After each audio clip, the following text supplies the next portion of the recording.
Bonsoir Jean-François Buet. Bonsoir. Vous venez de lancer un nouveau site d'annonce, il s'appelle Bien Ici. Vous l'avez créé avec les grands réseaux, tous réunis pour une fois avec un but commun, dépasser les sites Se Loger et Le Bon Coin qui ont du succès, faire votre site avec vos annonces. Vous avez commencé il y a un mois tout juste. Est-ce que ça marche? Est-ce que vous avez réussi?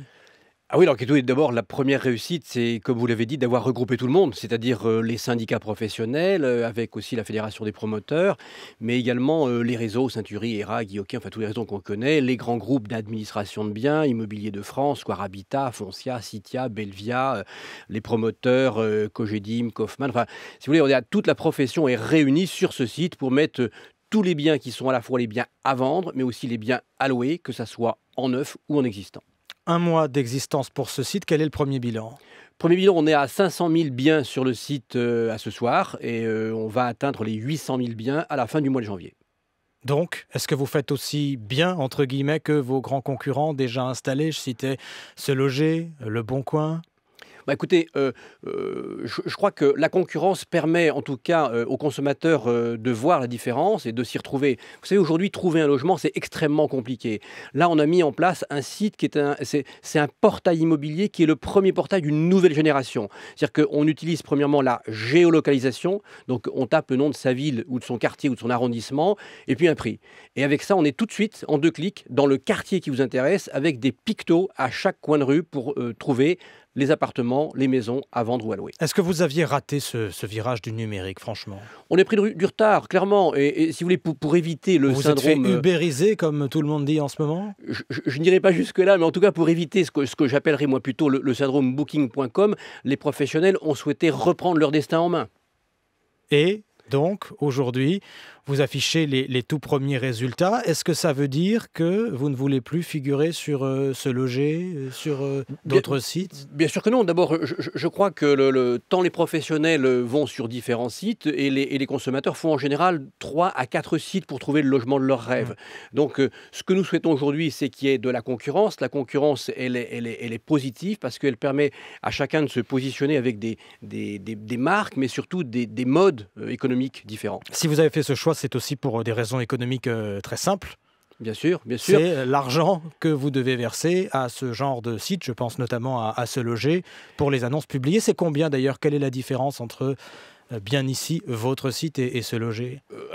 Globalement, le gros avantage, c'est que pour les professionnels de l'immobilier, ils vont pouvoir mettre tous leurs biens en illimité. Pour les promoteurs, ils vont pouvoir surtout mettre l'immeuble qui est encore en construction.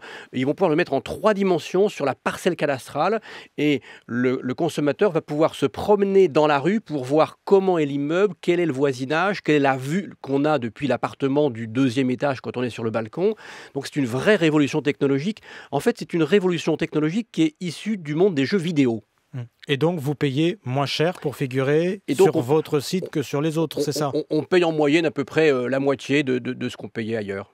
Comment a commencé l'année dans l'immobilier, Jean-François Buet? Écoutez, l'année, elle a commencé telle qu'a fini le 2e semestre, c'est-à-dire que plutôt sur une dynamique. On a un nombre de transactions qui est en hausse par rapport à l'année précédente. De quel ordre? De l'ordre de 7 à 8%, certains disent encore 10%. Bon, nous allons arrêter les chiffres dans quelques jours. Tout cela... Les prix restent stables. On voit bien que depuis 3-4 ans, les prix obéraient un léger recul de l'ordre de 2 à 3% par an.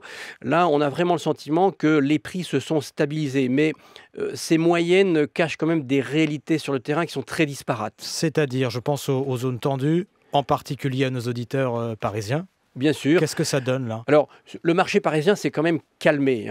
Les prix à Paris sont déjà assez élevés et on constate quand même que dans certains endroits, il y a à nouveau un peu plus de stock et que certains prix ont un léger recul. Ça veut dire que le marché est plutôt sain, c'est-à-dire qu'on est plutôt sur le rééquilibrage entre l'offre et la demande.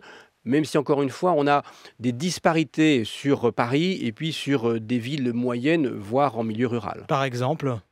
Par exemple, si vous allez en dehors d'une ville moyenne et que vous êtes à 10 ou 15 kilomètres d'une ville moyenne, vous allez trouver des biens qui mettent 18 mois pour se vendre, hein, avec des prix, on va trouver des maisons des années 70 à 15 kilomètres d'une agglomération moyenne pour des prix de 200 000 ou 180 000 euros.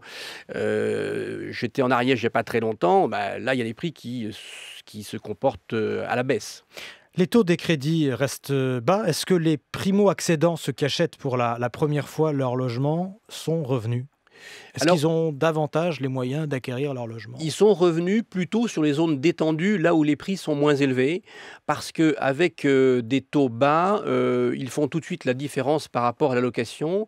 Et le fait de pouvoir bénéficier d'un prêt à taux zéro, soit dans la construction d'un pavillon, ou soit pour acheter quelque chose déjà existant avec des travaux, participe au fait que ce sont les primo-accédants qui soutiennent le marché dans les zones détendues. Et dans les zones tendues, en Île-de-France notamment ? Dans les zones tendues, c'est beaucoup plus compliqué pour un primo-accédant en fonction de son niveau de revenu d'accéder à la propriété.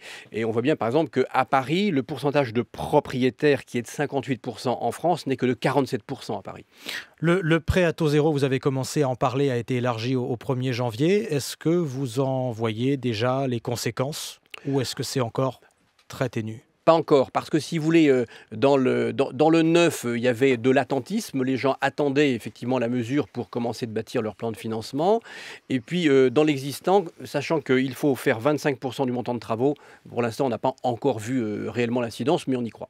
Jean-François Buet, le président de l'AFNAIM, invité de l'Interview Éco. Merci. Merci.